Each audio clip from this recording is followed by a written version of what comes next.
अस्सलाम वालेकुम 9th class. आज हम स्टार्ट करेंगे our next topic that is scalar and vectors. आज हम पढ़ेंगे कि स्केलर क्या होता है और वेक्टर्स क्या होता है। सबसे पहले है स्केलर। स्केलर की डेफिनेशन है physical quantity which can be completely described by its magnitude. अब फिजिकल क्वांटिटी कौन सी होती है?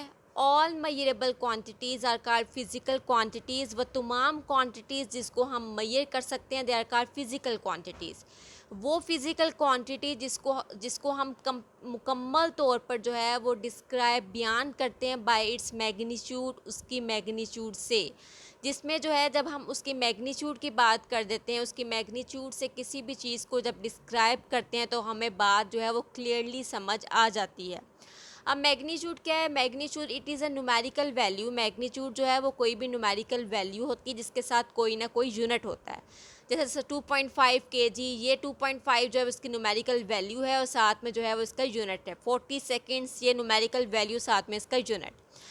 इसके लिए स्केलर के लिए सिर्फ हमें मैग्नीट्यूड की ज़रूरत पड़ती है कि इसके लिए सिर्फ हमें अगर न्यूमेरिकल वैल्यू और यूनिट पता है तो हमारी बात जो है वो क्लियरली जो है वो समझ आ जाती है। अब इसके एग्जांपल देख लेते हैं। फॉर एग्जांपल मैथ्स अगर 15 kg है तो इट मीन्स हमें इसके लिए जो है वो किसी भी किस्म की कोई डायरेक्शन की ज़रूरत नहीं है।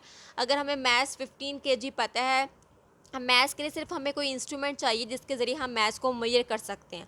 अब मैथ्स के लिए हम जो है हमने प्रीवियस लेक्चर में लेसन में डिस्कस किया था कि मैथ्स मेजरिंग इंस्ट्रूमेंट्स हम बहुत सारे इस्तेमाल करते हैं। उसके लिए जो है वो बीम बैलेंस है, लीवर बैलेंस है। इसके लिए हमें सिंपली इंस्ट्रूमेंट चाहिए। जब हमें इंस्ट्रूमेंट के ज़रिए हम किसी की भी चीज़ का मैथ्स मेजर कर लेते हैं तो उससे जो है वो हमें कम्प्लीटली जो है वो किसी भी चीज़ का आइडिया हो जाता है। 15 kg के लिए हमें डायरेक्शन उसकी बतानी नहीं पड़ेगी कि मैथ्स की डायरेक्शन जो है वो टूवर्ड्स नॉर्थ है या टूवर्ड्स वेस्ट है, ईस्ट है। उसकी डायरेक्शन हमारे लिए जो है वो इसमें जो है वो रिक्वायर्ड नहीं है, हमें सिर्फ मैग्नीट्यूड रिक्वायर्ड है। इस तरह लेंथ है, लेंथ 10 सेंटीमीटर, 20 सेंटीमीटर, कोई भी अगर लेंथ की मेजरमेंट आ गई, लेंथ को मेजर करने के लिए हम बहुत सारे जो है वो इस चीज़ें इस्तेमाल कर सकते हैं। इसके लिए हमने मीटर रूल इस्तेमाल किया, जैसे किसी भी चीज़ की लेंथ को मेजर कर सकते हैं। इसके बाद टाइम है। ये सिर्फ सिंपली ये तमाम एग्जाम्पल में सिंपली हमें मैग्नीट्यूड पता होनी चाहिए और हमें जो है अपनी रिक्वायर्ड चीज़ मिल जाती है। टाइम जो है वो स्पीड, वॉल्यूम, वर्क, एनर्जी, ये तमाम ऐसी चीज़ें हैं जिसके लिए हमें सिंपली मैग्नीट्यूड रिक्वायर्ड हैं और ये तमाम एग्जांपल हैं स्केलर क्वांटिटीज़ की। इसके लिए हमें वेक्टर्स इसमें स्केलर्स में हमें किसी भी किस्म की डायरेक्शन की रिक्वायरमेंट नहीं होती, सिंपल मैग्नीट्यूड की होती है। नेक्स्ट है वेक्टर्स। वेक्टर की डेफिनेशन देखते हैं। Vector quantity is completely described by its magnitude and direction. Vector quantity को हम मुकम्मल तौर पर बयान करते हैं किसी भी मैग्नीट्यूड के साथ एंड डायरेक्शन। इसमें हमें डायरेक्शन भी पता होनी चाहिए एंड मैग्नीट्यूड भी पता होनी चाहिए, तब हम किसी भी चीज़ को जो है वो क्लियरली बता सकते हैं। अगर हमें सिंपली इसमें मैग्नीट्यूड पता होगी, डायरेक्शन ही पता होगी तो वेक्टर जो है वो हमारे लिए मीनिंगलेस है। हमें जो है वो इसकी समझ नहीं आएगी जब तक हम उसकी डायरेक्शन को नहीं बताएंगे। अब इसके एग्जांपल देख लेते हैं। फॉर एग्जांपल फोर्स है, वेलोसिटी है, डिस्प्लेसमेंट है, टॉर्क है, मोमेंटम है। अब फोर्स देखें। अब यहाँ पे कोई एक बॉक्स है, बॉक्स के ऊपर अगर फोर्स उसकी वैल्यू आई है हमारे पास 15 न्यूटन आई है। अब हमें इसके लिए जो 15 न्यूटन उसकी सिर्फ मैग्नीट्यूड रिक्वायर्ड नहीं है, बल्कि हमें ये भी पता होना चाहिए कि फोर्स जो है वो इस ब्लॉक पे जो है वो किस साइड से लग रही है, टूवर्ड्स नॉर्थ लग रही है या टूवर्ड्स वेस्ट लग रही है, ईस्ट लग रही है। हमें फोर्स की डायरेक्शन भी पता होनी चाहिए। अगर हमें मैग्नीट्यूड पता है तो हमें इट मीन्स कि हमें जो है डायरेक्शन ही पता, तो ये हमारे लिए मीनिंगलेस है, इसका कोई जो है वो मतलब नहीं है। उसके बाद वेलोसिटी, इसके लिए भी हमें जो है उसकी डायरेक्शन पता होनी चाहिए, मैग्नीट्यूड भी। डिस्प्लेसमेंट, टॉर्क, मोमेंटम, ये तमाम चीज़ों में हमें जो है उसकी मैग्नीट्यूड भी पता होनी चाहिए और इसकी डायरेक्शन भी पता होनी चाहिए। अब हम इसके एग्जांपल की जाने मूव करते हैं।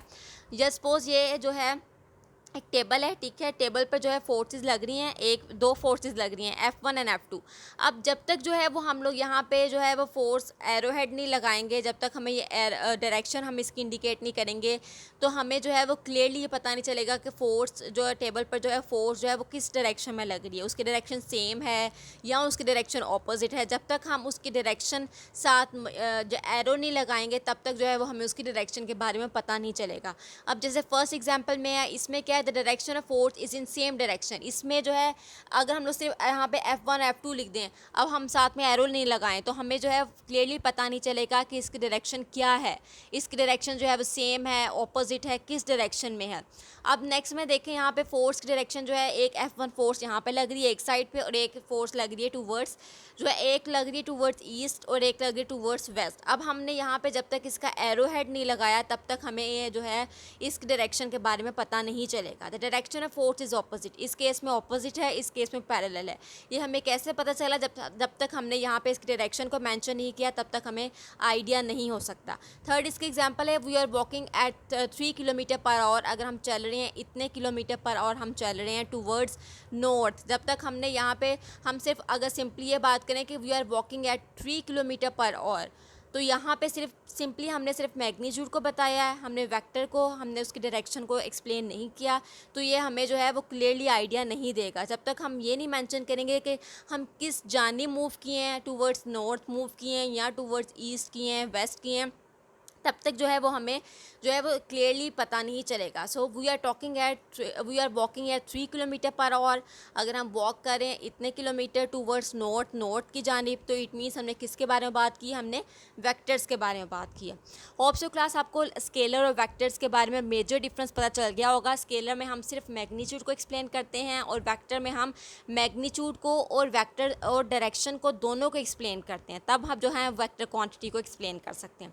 Next is representation of vector. अब वेक्टर को हम कितने तरीक़ों से रिप्रेजेंट कर सकते हैं? वेक्टर को हम जो है वो 3 तरीक़ों से रिप्रेजेंट कर सकते हैं। फर्स्ट वन जो है, हम लोग कोई अब फोर्स की अगर बात करें तो फोर्स के ऊपर जब हम एरो लगा देंगे तो वो एरो जो है वो हमें वेक्टर के बारे में बताएगा।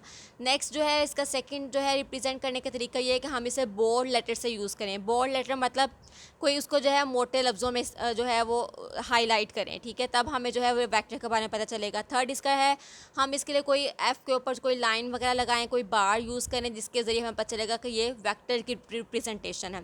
उसके बाद क्लास ये देखें, यहाँ पे जो है यहाँ पे नॉर्थ, साउथ, वेस्ट और ईस्ट यहाँ पे डायरेक्शन इंडिकेट की गई है। अगर कोई बॉडी जो है वो नॉर्थ ईस्ट में इतने जो है वो उस पर फोर्स जो है वो किसी बॉडी पर लग रही है, तो यहाँ पे एरो जो है वो हमें क्या बताएगा? उसकी डायरेक्शन के बारे में बताएगा। तो यहाँ से हम जो है वो किसी भी चीज़ का एंगल भी फाइंड आउट कर सकते हैं कि उसने जो है वो कितने किलोमीटर डिस्टेंस ट्रैवल किया या उस पर कितना जो है वो एंगल या फोर्स उस पर कितनी लग रही है। तो इसके ज़रिए जो है वो हम एरो हेड से किसी भी जब हम डायरेक्शन को इंडिकेट कर देते हैं तो हम एंगल भी फाइंड आउट कर सकते हैं, ठीक है। थीटा यहाँ पे एंगल को इंडिकेट कर रहा है। उसके बाद यहाँ पे हमने एक वेक्टर लिया है जिसको हमने नाम दे दिया ए और बी का, ठीक है। यहाँ पे ये जो एरो हेड है वो हमें ये क्या बता रहा है? उसकी डायरेक्शन के बारे में बता रहा है कि अगर ए बॉडी ए पॉइंट यहाँ पे और बी है तो इट मीन्स यहाँ से लेकर यहाँ तक कितना फासला है, ठीक है। वो हमें जो है वो एक वेक्टर, ये वाली लाइन जो है वो हमें वेक्टर के बारे में बता रही है कि यहाँ से ए से बी तक का डिस्टेंस जो है वो किसी बॉडी ने जो डिस्प्लेसमेंट जो है वो कितना ट्रैवल किया है, तो यहाँ से जो है वो हम डिस्प्लेसमेंट की वैल्यू को भी फाइंड आउट कर सकते हैं। सो ये जो है सारे मेथड जो हैं वो किसी भी वेक्टर को रिप्रेजेंट करने के हैं कि एक तो हम इसे एरो से रिप्रेजेंट कर सकते हैं, बोल्ड लेटर से रिप्रेजेंट किया जा सकता है, किसी भी बार से यूज़ किया जा सकता है। अगर हम किसी भी 2 पॉइंट के दरमियान डिस्प्लेसमेंट को बताना चाह रहे हैं तो हम डिस्प्लेसमेंट के बारे में भी बता सकते हैं कि हम लोग जो है वो किसी भी वेक्टर को शो करें और उसकी किसी भी 2 पॉइंट्स के बारे में हम उसका डिस्प्लेसमेंट बयान कर सकते हैं। और इसके बाद आज के लेक्चर में क्लास हमने स्केलर, वेक्टर्स और रिप्रेजेंटेशन ऑफ वेक्टर जो है वो डिस्कस किया है।